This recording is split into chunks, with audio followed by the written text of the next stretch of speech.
Hello प्यारे बच्चों, मैं हूँ जी.आर. राजपूत और आप सबका हमारे जन कल्याण यूट्यूब चैनल में स्वागत है।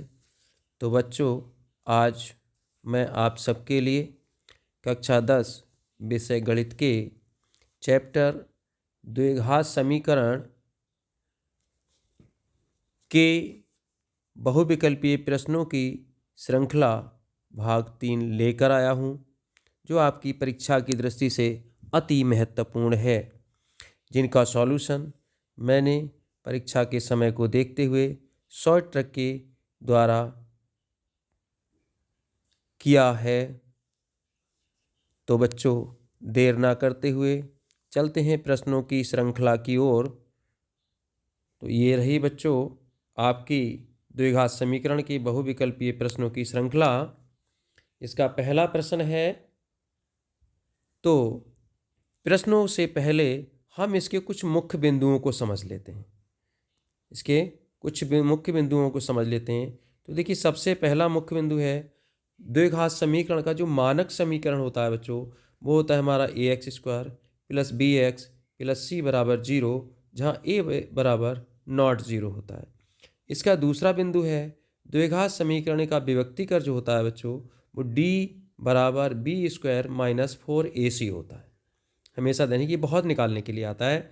और इसका श्रीधराचार्य सूत्र x बराबर -b ± √b² - 4ac बटे 2a होता है। अगला पॉइंट है बच्चों, द्विघात मूलों समीकरण के मूलों की प्रकृति। सबसे पहले प्रतिबंध क्या है?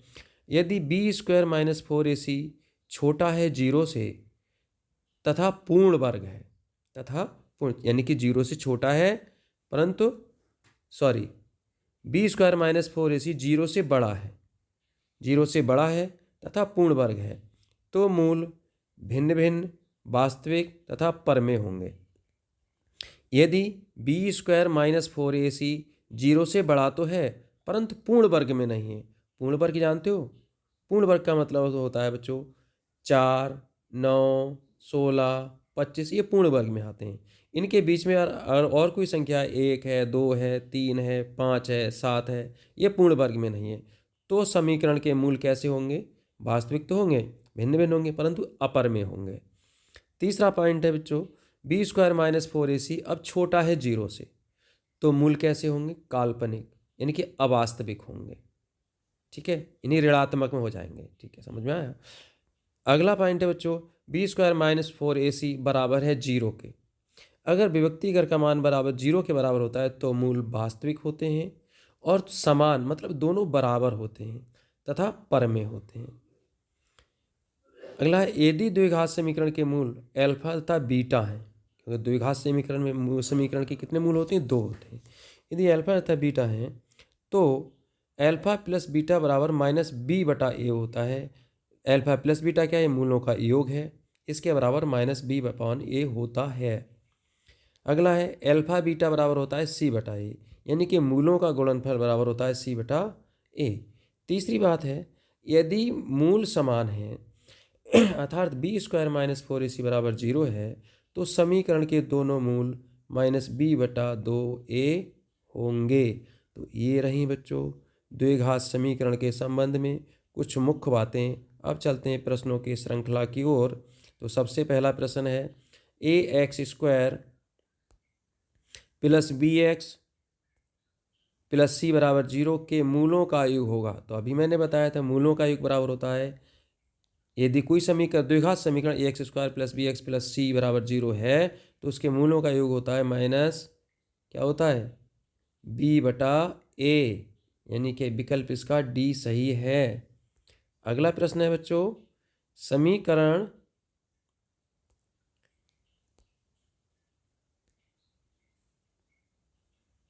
x⁻² - x - 1 बराबर 0 का विभक्तिकर है। देखो बच्चों, समझते हैं इसके लिए। अब इसकी हम कंपेयर कर देते हैं किससे? x⁻² - x - 1 बराबर 0 की समीकरण ax² जो हमारे द्विघात का मानक समीकरण है, इससे जब तुलना करेंगे बच्चों तो क्या होगा? देखो, पता है? समझ लो ध्यान से, बिल्कुल घबराने की ज़रूरत नहीं है, बड़े आराम से समझिए और आप बड़े आराम से हल कर सकेंगे इसको। ठीक है, कैसे करेंगे देखो मैं बता रहा हूँ आपको, बड़ी आसान तरीका है, कुछ नहीं है इसमें। देखो यहाँ है एक्स की घात 2, यहाँ है ए एक्स की घात 2, यहाँ एक्स की घात 2 में यानी कि इसमें कुछ भी नहीं लगा है। जब कुछ नहीं लगा है तो इसको हमेशा एक माना जाता है। यहाँ ए है तो यहाँ ए है तो ए बराबर क्या हो गया 1। यहाँ है इसमें है देखो माइनस एक्स और इसमें देखो क्या है, यहाँ है -x, यहाँ है माइनस प्लस का bx, तो b बराबर क्या होगा, यहाँ -x के गुणांक में 1 तो माना ही जाएगा, कुछ नहीं होता है तो b बराबर हो गया -1 और c बराबर -1। यहाँ c है, यहाँ -1 है ही। ठीक है, अब इसका विभक्तिकर क्या होता है बच्चों, आपको याद होगा मैंने बताया अभी, विभक्तिकर होता है b² - 4ac। अब इसका मान कितना होगा देखिए बड़े आसान तरीके से, b², b का मान कितना था -1 था ना, देखो देख लो ऊपर -1 -1 तो इसका स्क्वायर कर देंगे यानी कि b की घात 2 है और -4 गुणा a का मान 1 और c का मान है -1। तो देखो अब -1 की घात 2 का मान 1 यानी कि वर्ग हमेशा चाहे तो किसी चिन्ह का हो, उसका वर्ग हमेशा काय में आता है, पॉजिटिव आता है। किस में आता है, पॉजिटिव आता है, इसलिए 1 की घात 2 का मान जो होगा 1 हो जाएगा। और इधर ये माइनस और ये प्लस मिल करके प्लस हो जाएगा और 4 एकम 4 एकम 4, तो कितना हो गया बच्चों, ये कुल मिला के हो गया 5। कितना हुआ, कुल मिला के हो गया 5। ठीक है, तो इसका आंसर कौन सा सही हो गया, देख लीजिए, चेक कर लीजिए कौन सा विकल्प सही है, बी न डी 5। ठीक है, चलते हैं बच्चों नेक्स्ट प्रश्न की ओर। अगला प्रश्न है समीकरण।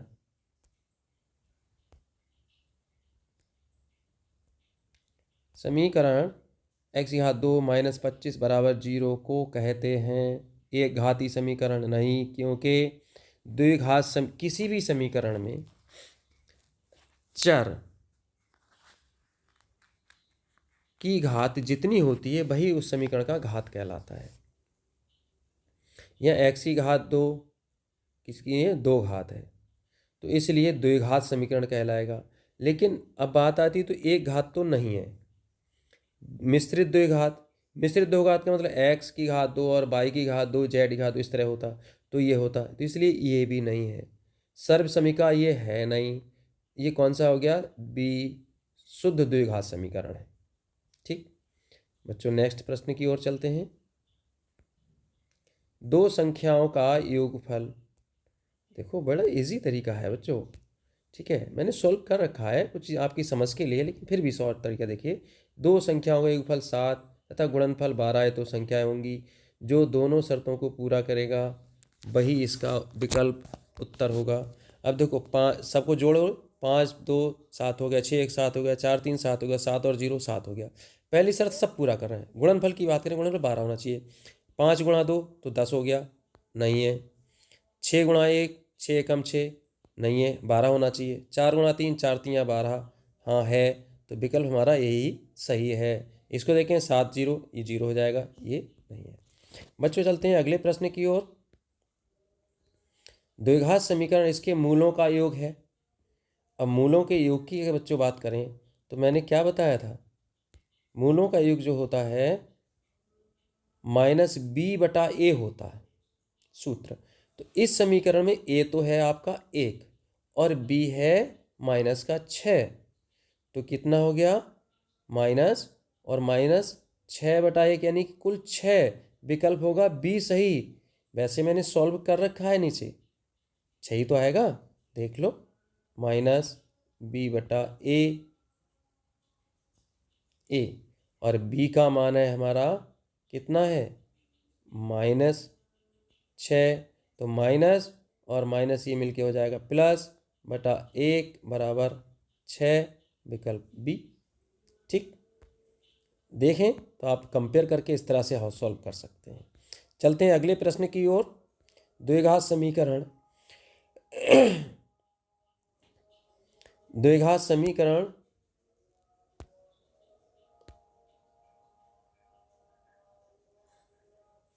5, 4 है। द्विघात समीकरण के मूल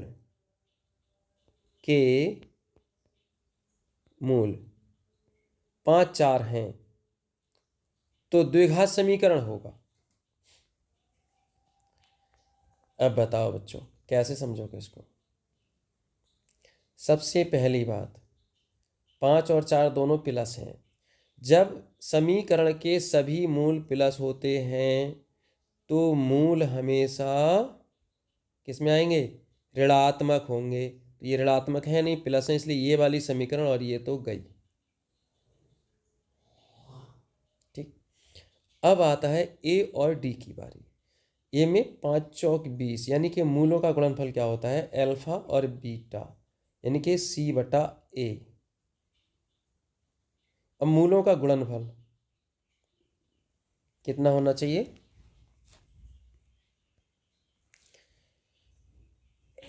ये अल्फा बीटा है।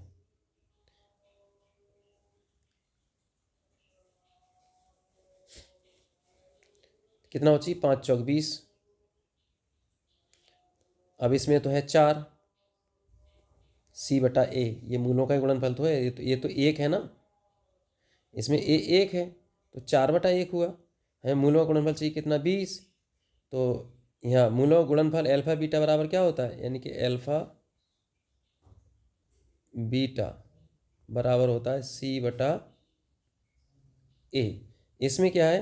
20/1, ए का मान 1 है, सी का मान 20 है, और 5 चौक 20 यानी कि 5 × 4, इनका दोनों का अगर गुणा करेंगे तो कितना आएगा? 20 आएगा।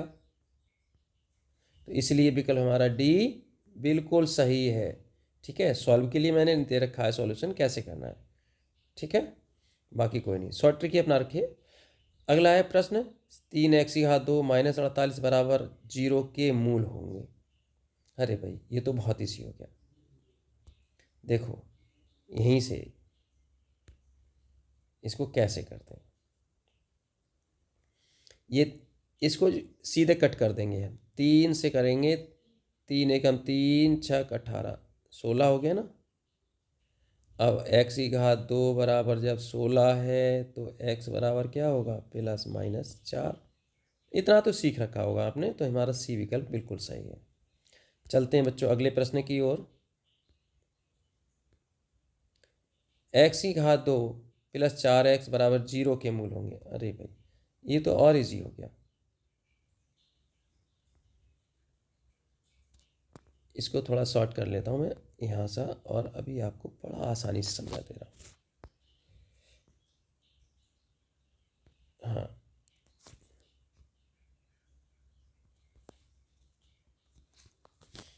देखो ऐसे सवालों में जहाँ हम कॉमन लेते हैं, क्या है हमारा? x² और +4x बराबर 0 है। इसमें और इसमें x कॉमन है। x कॉमन लेने पे क्या होगा? इसमें क्या x बच जाएगा, यहाँ से प्लस का 4 बचेगा, बराबर हो जाएगा 0। तो एक तो हमारा हो गया x बराबर 0 हो गया, दूसरा हो गया हमारा x + 4 बराबर 0। तो यहाँ से तो ये 0 है, तो यहाँ से आ जाएगा x बराबर -4। तो मूल कितने हो गए? 0 और 4। 0 और -4, कौन सा विकल्प सही है? देख लो, फर्स्ट ए सही है। राइट, चलते हैं बच्चों, चलते हैं अगले प्रश्न की ओर। ax² + bx + c बराबर 0 के मूल बराबर हैं होंगे यदि क्या होगा? अरे भाई बराबर जब ही होंगे ना जब विभक्तिकर का मान 0 हो। और 0 का मतलब क्या होता है? b² - 4ac बराबर 0। तब क्या करेंगे हम? b² बराबर 4ac हो जाएगा ना, उधर ले जाएंगे। अब यहाँ से b की बात कर रहे हैं तो b बराबर क्या होगा पता है? यहाँ से 4b का स्क्वायर हटाएंगे तो 4 का वर्गमूल 2, ac का निकला है तो √ac तो b बराबर 2 अंडर रूट AC, विकल्प हमारा C बिल्कुल सटीक है। चलते हैं बच्चों अगले प्रश्न की ओर। हाँ देखो, बड़ा इजी प्रश्न है और इस ऐसे प्रश्नों को बड़ा आराम से समझ लेना चाहिए। x/8 बराबर 8/x के मूल होंगे। अरे बहुत आसान, इसको देखो, x/8 बराबर 8/x, ऐसे सवाल अक्सर आ जाते हैं, तो इनकी तिरछी गुणा करते हैं, तिरछी, इसकी इससे और इसकी इससे, तो क्या हो जाएगा, x⁻2 बराबर 64, इसका वर्ग, इसका स्क्वायर हटाएंगे तो, और इसका वर्गमूल निकालेंगे। 8 का वर्गमूल कितना होता है 64 का, 8 होता है, यानी कि इसे अंडर रूट में कर लेंगे, x बराबर अंडर रूट, तो x बराबर क्या आएगा, प्लस माइनस 64 है यार, ये 8, 8 8 64 होता है, इसलिए कौन सा हो गया, C बिल्कुल सटीक। अगले प्रश्न की ओर चलते हैं। समीकरण 2x⁻2 प्लस 5x प्लस 3 बराबर 0 के मूल होंगे। कैसे होंगे, दोनों धनात्मक होंगे, दोनों ऋणात्मक, तथा एक धनात्मक एक ऋणात्मक, दोनों मूल। अरे बच्चों, मैंने ट्रिक बताई थी, जब समीकरण कैसा हो कि सभी पद धनात्मक हैं तो दोनों मूल कैसे होंगे, ऋणात्मक होंगे, विकल्प C बिल्कुल सही है। बच्चों अगले प्रश्न की ओर चलते हैं। 2x² माइनस 5x प्लस 4 बराबर 0 के मूल हैं। कैसे हैं, वास्तविक हैं, समान है, वास्तविक। देखो इसके लिए हमें क्या करना है, कुछ नहीं करना है, विभक्ति करने का। विभक्ति करके लिए हमें क्या है, इसमें देखो a बराबर, तुलना करेंगे 2 है, b बराबर माइनस का 5 है, और c बराबर, कुछ नहीं करना, हमें वो भी नहीं निकालने, ए और बी निकालने, मूल वास्तविक अवास्तविक, हाँ ठीक है, और c बराबर है कितना, 4, तो b² माइनस 4ac निकालना है आपको। b का मतलब -5 का वर्ग और माइनस 4 गुणा 2 गुणा 4, तो ये 25 हो गया, माइनस 4 दूनी 8 चौक 32 हो गया, यानी कि ऋणात्मक आ रहा है। ऋणात्मक का मतलब 0 से छोटा है, जब 0 से छोटा होता है तो मूल कैसे होंगे, वास्तविक नहीं होंगे, काल्पनिक होते हैं, तो बी वाला आंसर बिल्कुल सही है। ऊपर बताया था, ट्रिक देख लिया और आगे मैंने सॉल्व भी किया है, ठीक है। सर्व समीकरण ये देखिएगा, समीकरण का व्यक्तीकरण, b² माइनस 4ac, ठीक है, लेस देन 0 हो गया, क्या हो गया, 0, इसलिए यानी कि b² माइनस 4ac छोटा है 0 से, इसलिए क्या होगा, मूल काल्पनिक अर्थात वास्तविक नहीं है। बच्चों चलते हैं अगले प्रश्न की ओर। एक द्विघात समीकरण का व्यक्तीकरण +3 है, समीकरण के दोनों मूल होंगे। विभक्तिकर +3 है, जब +3 है तो कैसा है, 0 से, देखो समझ लो इसे, बड़ा आसान तरीका। ये कैसा है, विभक्ति करने के b² माइनस 4ac 0 से बड़ा है, परंतु पूर्ण वर्ग नहीं है, तो वास्तविक तो होंगे परंतु असमान होंगे, वास्तविक तो होंगे परंतु असमान, विकल्प C बिल्कुल सही है। बच्चों चलते हैं अगले प्रश्न की ओर। समीकरण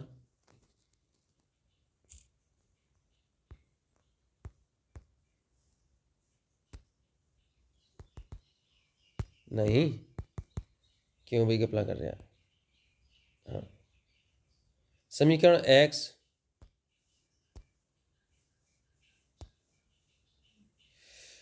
ब्रैकेट में x-3 बराबर 0 के मूल है, तो अरे ये तो साधारण सी बात है, एक तो x बराबर आप 0 कर देंगे, दूसरा एक तो 0 हो ही गया, दूसरा x-3 बराबर 0 करेंगे तो क्या हो जाएगा, x बराबर 3 हो जाएगा, कितने हो गए, 0 और 3, 0 3 कौन से के, डी वाला बिल्कुल सही है। बच्चों चलते हैं अगले प्रश्न की ओर। 4x² माइनस 12x प्लस 9 बराबर 0 के मूल होंगे। कैसे होंगे? वास्तविक, असमान, वास्तविक नहीं, वास्तविक, बराबर। इसमें b² माइनस 4ac निकालते हैं, सीधे सीधे निकाल दें। देखो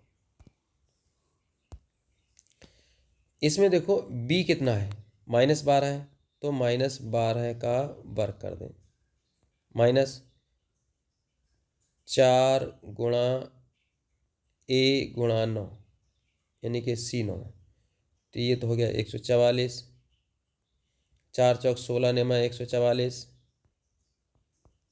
बराबर 0 हो गया। जब विभक्तिकर का मान 0 हो गया तो मूल कैसे? वास्तविक और बराबर, नहीं, सी वाला विकल्प बिल्कुल ठीक है। बच्चों चलते हैं अगले प्रश्न की ओर। समीकरण 3x² minus 12x plus m बराबर 0 के मूल बराबर हैं तो m का मान। अरे भाई, जब बराबर हैं तो m का मान क्या होगा? निकाल लो ना। है? बराबर होने की प्रतिबंध क्या है? अरे अभी तो निकाला था, प्रश्न तो वही है ये।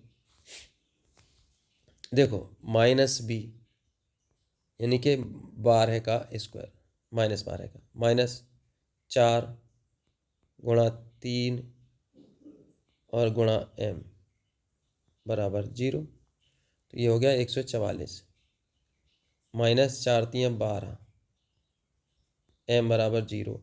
यह हम कह सकते हैं क्या? 144 बराबर 12 m, 12 से काट दो, 12 12 में होता है 144, तो m बराबर कितना आ गया? 12। बस आंसर डी बिल्कुल सटीक। बच्चों चलते हैं अगले प्रश्न की ओर। 4x² माइनस 12x प्लस 9 बराबर 0 में x का मान है। अरे बच्चों, जो मान इसको संतुष्ट करेगा ना, वही इसका मान होगा। देखो 3 के करके देख लो। हाँ,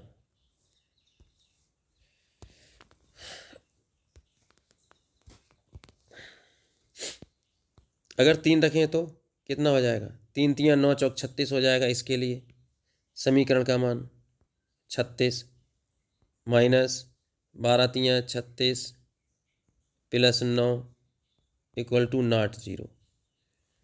इसके लिए देखो, वे 2 दूनी 4 चौक 16 हो जाएगा, यानी कि 2 का वर्ग 4, 4 की गुणा 4 से 4 चौक 16, और माइनस 12 दूनी 24 प्लस 9, क्या 0 के बराबर है? नहीं है, क्योंकि 16 और 9 25 माइनस 24।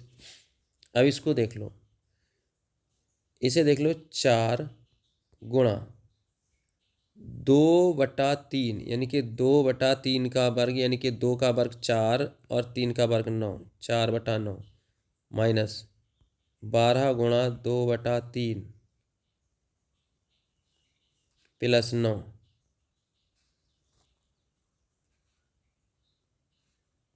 प्लस है, प्लस इक्वल टू नॉट 0। ये भी 0 नहीं होगा। ठीक है, फिर क्या होगा?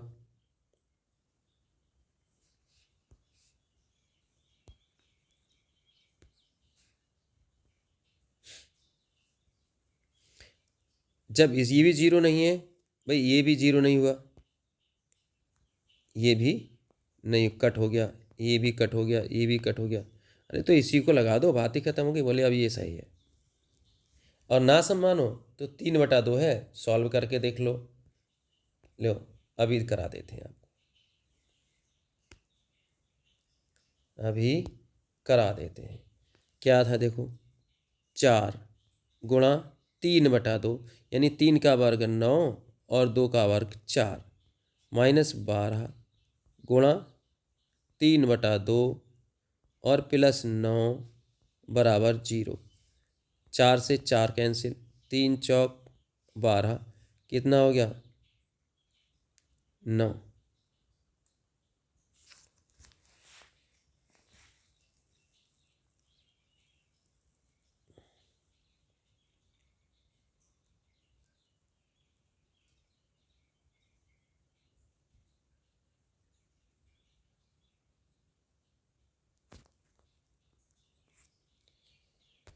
हाँ देखिए,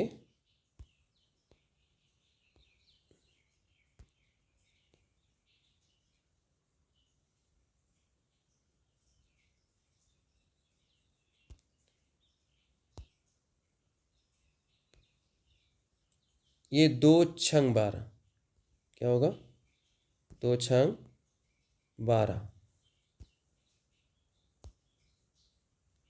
2×12, तो ये कितना हो जाएगा, ये तो हो गया 9 और माइनस 6×3 = 18 प्लस 9 बराबर 0। तो 9 प्लस का 18, 18 माइनस का 0 बराबर 0। इसलिए बच्चों आंसर कौन सही हुआ, देखो वही सही है ना, D बराबर 3/2, बिल्कुल सही। बच्चों चलते हैं अगले प्रश्न की ओर। समीकरण 2x² प्लस px माइनस 4 बराबर 0 का एक मूल 2 है तो p का मान, ये तो बहुत सरल है, इसमें तो कुछ भी नहीं है। जो दे रहे हैं p का मान निकालना है और एक दिया है, एक मूल दिया है 2, तो इस समीकरण में बस 2 रख दो, यानी कि 2 गुणा 2² प्लस p गुणा 2 माइनस 4 बराबर 0। तो कितना हो गया, 2 दूनी 4 दूनी 8 प्लस 2p माइनस 4 बराबर 0। तो ये 2p हो गया, 8 प्लस का 4 माइनस का प्लस 4 बराबर 0। 2p बराबर माइनस का 4, 2 दूनी 4, तो p बराबर माइनस का 2। बस बी विकल्प बिल्कुल सटीक। नेक्स्ट अगला प्रश्न है 2x² plus 3x minus m बराबर 0 का एक मूल -1 है। सेम इसी तरह निकालेंगे और आराम से हो जाएगा हमारा। अब ऐसे ही करके देख लो, कुछ नहीं करना है, करके देख लो। -1 रखोगे तो ये प्लस यानी कि 2 हो जाएगा, यहाँ पर माइनस का 3 हो जाएगा, तो 2 और -3 माइनस m बराबर 0, यानी कि ये हो गया आपका 2 गुणा -1 का वर्ग और प्लस 3 गुणा -1 माइनस m बराबर 0। ये 1 हो गया, 1 और 2 की गुणा करेंगे 2, ये हो गया माइनस का 3 माइनस m बराबर 0। तो 2 प्लस का 3 माइनस का यानी कि -1 माइनस m माइनस m बराबर 0।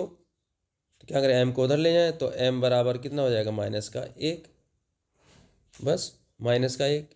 ए विकल्प बिल्कुल सही, ठीक है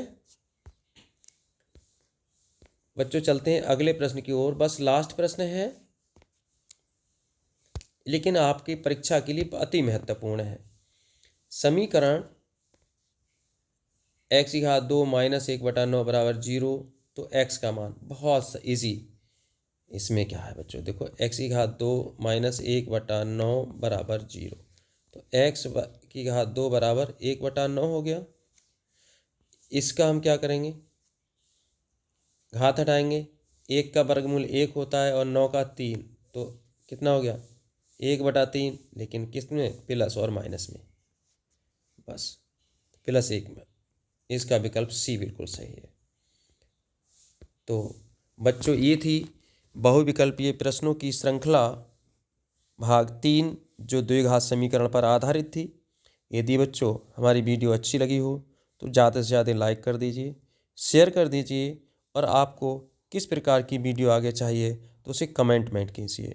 और हाँ, हमारे वीडियो को यदि आप पहली बार देख रहे हैं तो सब्सक्राइब करके घंटी के बटन को दबाकर ऑल पर क्लिक कर दीजिए, जिससे आने वाली समस्त वीडियो की नोटिफिकेशन आप तक पहुंचती रहे। इस वीडियो में बस इतना ही, मिलते हैं अगली वीडियो में गणित के बहुविकल्पीय प्रश्नों की श्रृंखला भाग 4 के साथ। तब तक के लिए जय हिंद।